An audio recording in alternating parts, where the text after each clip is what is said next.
Segundo informações divulgadas nesta semana, o tenente-coronel Mauro Cid disse em seu depoimento à Polícia Federal que Jair Bolsonaro se reuniu com a cúpula do Exército, da Marinha e da Aeronáutica para discutir detalhes de uma minuta de golpe, para não deixar o poder e afastar algumas autoridades. Eu até ouvi algo no sentido de que ele ia prender alguns adversários. Cheguei a ler alguma coisa disso na mídia.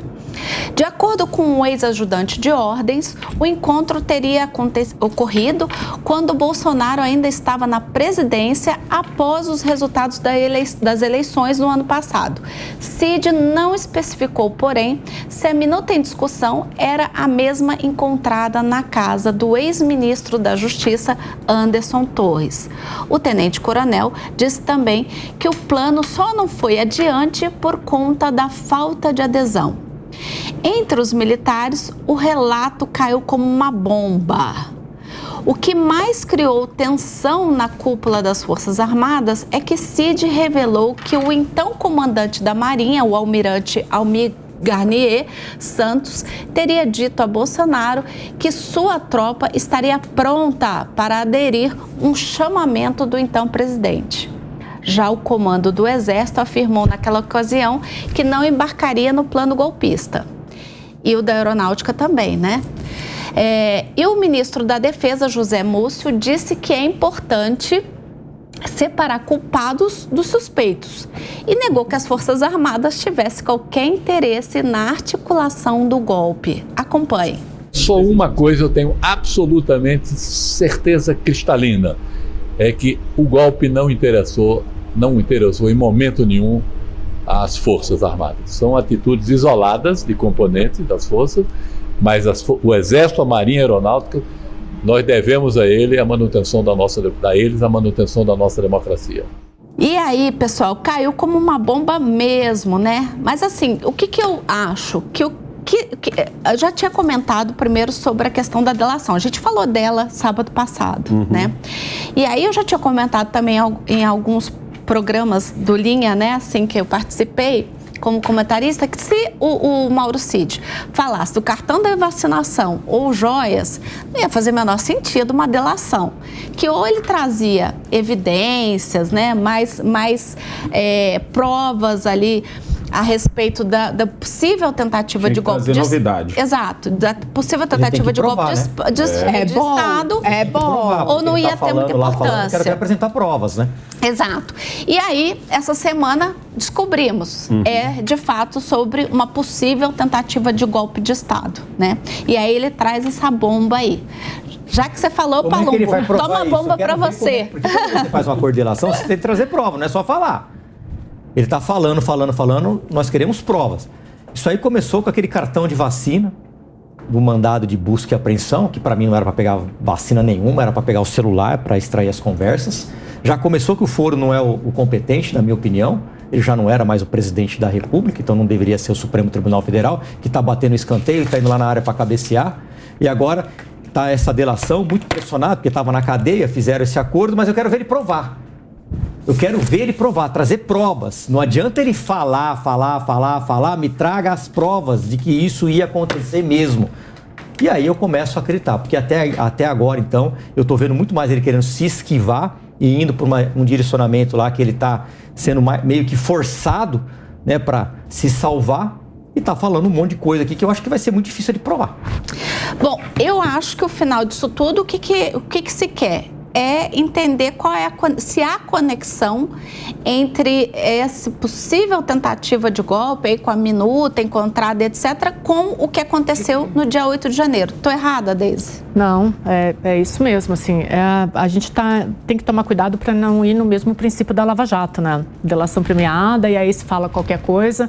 Se isso for verdade, se o Mauro Cid conseguir provar, é muitíssimo grave, né? A gente ficou aí durante 4 anos questionando a eleição, urna eletrônica, e aí agora o Mauro Cid vem e coloca uma pimenta. Mas eu concordo com o delegado Palumbo aqui. Se não provar, aí a coisa se complica para ele. O problema da delação premiada é isso, né? Eu acho que a Lava Jato, sempre falo da Lava Jato, porque para mim foi um período histórico muito importante, mas a Lava Jato, ela começou com um princípio de ouro e ela afundou por causa da delação premiada e do modo como foi conduzido depois, né? Então a gente tem que tomar cuidado também para não fazer essas ilações, né? Mas estão tentando achar uma conexão. Agora o Mauro Cid vai ter que provar, porque é grave o que ele está falando. E como é que a gente prova isso? Com uma acariação?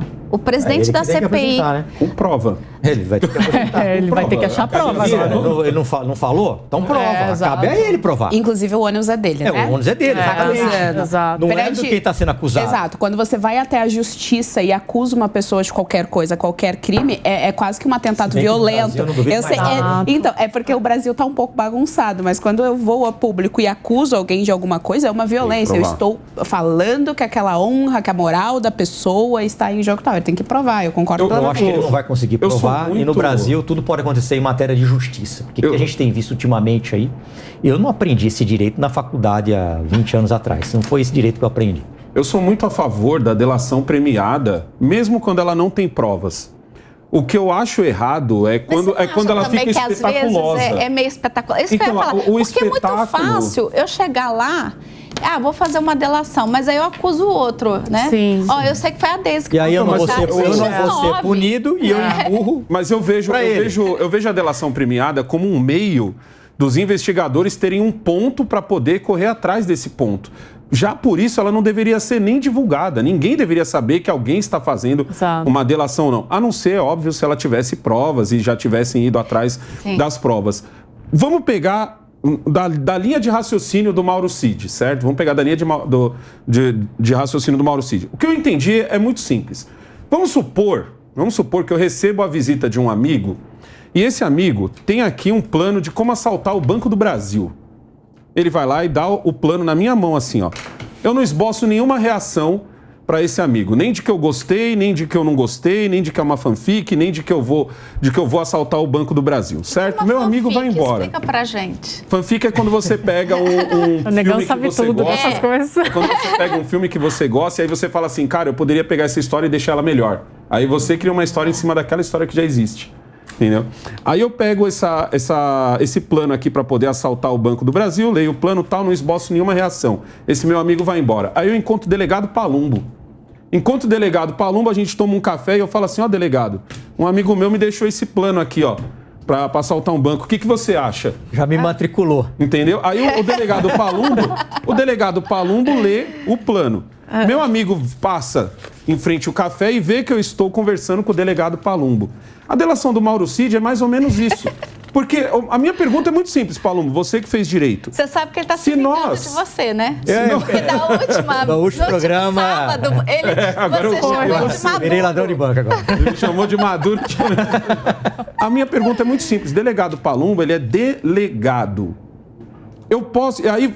desculpa, esqueci uma parte. E aí algumas pessoas que são minhas seguidoras, que gostam do meu trabalho, vão lá e resolvem entrar num banco e resolvem quebrar tudo num banco. Se essas pessoas fazem isso, eu posso ser acusado de assaltar o banco? Não. Se eu não fiz nada? O delegado Palumbo, ele pode ser acusado de prevaricação porque, sei lá, ele não me impediu de assaltar o banco que eu não assaltei? Como você incluiu ele mesmo está respondendo que pode. Mas não é um paralelo com essa delação? Um exemplo não é um paralelo que o povo entende. É exatamente isso que está acontecendo. Ele não vai provar. Ele não vai provar. Eu quero ver ele trazer um documento, alguma coisa que comprove uma conversa. Eu sou a favor da delação desde que ela tenha provas de fato. Essa coisa de só apontar o dedo X9 eu acho péssimo, né? Eu acho péssimo qualquer coisa. E é importante dizer que essa delação dele não trouxe nenhuma novidade. Isso daí já estava sendo especulado desde o ano passado, de que ia haver um golpe, de que havia envolvimento, de que as manifestações eram, na verdade, um movimento para golpe. Ou seja, ele não trouxe nenhuma novidade, ele não trouxe nenhuma carta. Ele mais afirmou algumas certezas que algumas pessoas já tinham, né, sem provas também, do que de fato trouxe alguma novidade para o jogo. Ele falou para a plateia aqui que já queria tem um outro ponto muito interessante também. Eu posso até apostar, porque eu sei que isso aconteceu comigo mais de uma vez, de pessoas nesse tempo, seja na manifestação, que eu participei de várias manifestações, eu estava lá cobrindo, ou seja, a pessoa me mandando por direct de Instagram, de Twitter, negão, porque aqui ó, eu tenho um jeito de fazer, porque aí me mostrava o link de um advogado que falava que isso, que aquilo, que dava artigo, não sei das quantas. Quantas vezes eu não respondi para essas pessoas o seguinte, gente, o processo está acontecendo certinho. É triste ou não? Não é, porque vocês estão falando só com a bolha de vocês não estão conseguindo ver o que tá na rua, ver o que as outras pessoas estão pensando. Exato. A rede social está colocando vocês em grupinhos. Exato. E o grupinho dá a impressão que todo mundo está falando isso. A bolha não é assim. É. O seu presidente hoje, queira você ou não, fique triste você ou não, aceite você ou não, chama-se Luiz Inácio Lula da Silva. Bem demais. Agora eu te pergunto, eu posso ser enquadrado também? Porque eu recebi mensagens de pessoas que perguntavam, nossa, negão, tem como você estar lá na Jovem Pan? Porque o fato de você estar na Jovem Pan parece que você está dentro de Brasília, entendeu? Parece que você está dentro do gabinete do Lula. Eles são políticos. Eu estou em dezenas de grupos aqui de WhatsApp que eu nem abro. Então eu não sei o que está acontecendo. Eu tenho um celular que tem mais de 25 mil mensagens. A gente tem que Como é que eu vou ter controle do que estão falando no grupo? Se eu não consigo nem olhar as mensagens da minha família. De custódia ali das provas. Então você vai ter que entender direitinho essas provas que vão ser trazidas para entender até que ponto isso só ficou no plano, ou até que ponto isso realmente foi. Havia ali uma tentativa, se o dia 8 é realmente resultado disso. Ainda tem muita água. Eu não estou falando nada. E mesmo que ele diga, tem muita água, a delação dele também é um ponto de partida. Por isso que eu não sou contra a delação premiada, mesmo quando ela não tem provas. Porque eu acredito que ela seja um ponto de partida para ajudar os investigadores. Óbvio que, se os investigadores forem lá e a partirem do ponto de partida que quem delatou deu, e eles falam assim, não tem nada nisso aqui que você falou, essa pessoa tem que ser punida. Sim. Porque ela não tem provas, mas ela deu. Então deixa eu botar mais fogo nessa lenha. O presidente, quer dizer, lenha nesse fogo. Bom, o presidente da CPMI do dia 8 de janeiro, o deputado Arthur Maia, negou que o colegiado vai votar a acareação de Jair Bolsonaro e Mauro Cid. O pedido foi feito pela relatora, senadora Elisiane Gama. Ao ser questionado por jornalistas, Maia foi bem direto e disse: não vai acontecer. Fecha aspas. Abre aspas e fecha aspas. Não vai acontecer.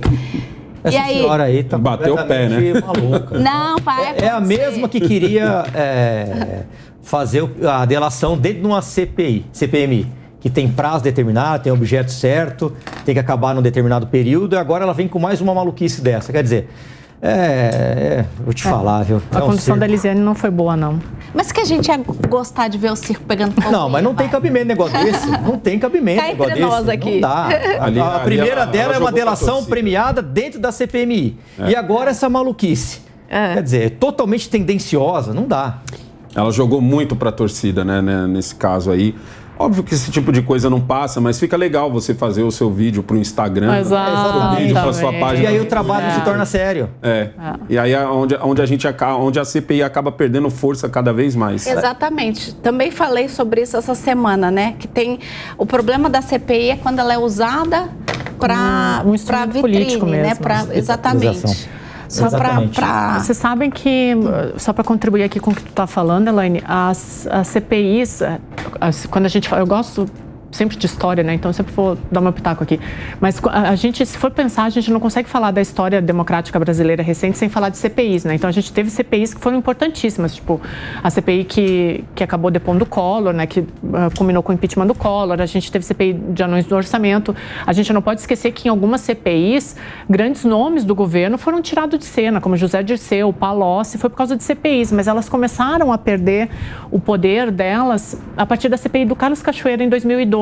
Curiosamente, foi mais ou menos no mesmo momento que as CPIs começaram a ser transmitidas ao vivo o tempo todo, que a gente começou a dar muito espaço para elas. E aí os relatórios ficaram de uma página e meia, E aí não se conseguiu mais fazer uma CPI com um relatório que valesse para alguma coisa, né? Quando começaram essas CPIs nesse ano, e a gente tem que lembrar que a gente está falando de várias CPIs, eu falei aqui no Linha de Frente, nenhuma delas vai dar em nada, porque não dá, porque eles estão mais preocupados em fazer o que o Negão está falando, é um cortezinho ali para rede social. E aí dá nisso, vira nessas bobagens que nem a gente está vendo agora. Virou a TV Justiça. Porque o governo também se meteu no meio delas, um exemplo disso. Aí falta articulação. É o MST também, que numa determinada hora da CPI arrancou alguns parlamentares, né, por ordem de partidos, principalmente do presidente da Câmara lá, e colocou outros que já foram contra o relator e o presidente. Então fica muito difícil quando tem esse jogo político lá dentro. A gente teve CPI que investigou o MST, a gente teve a CPI da Terra em 2005 e acho que teve uma outra CPI do MST também. Sim. Se perde. Mas eu estou acreditando no relatório do Ricardo Salles, viu? Tá. Eu estou acreditando. Mas e ele tem feito um excelente trabalho. Exatamente. Mas essa semana ele já... Agora, é político. Mas essa semana, assim... É político. Essa semana mas ele está preocupado com algumas questões bem importantes. Ele vai pedir o indiciamento... Essa semana a gente viu que ele vai pedir do Mauro... Do Gonçalves. Mauro Cid ia falar do Gonçalves. Do G. Dias.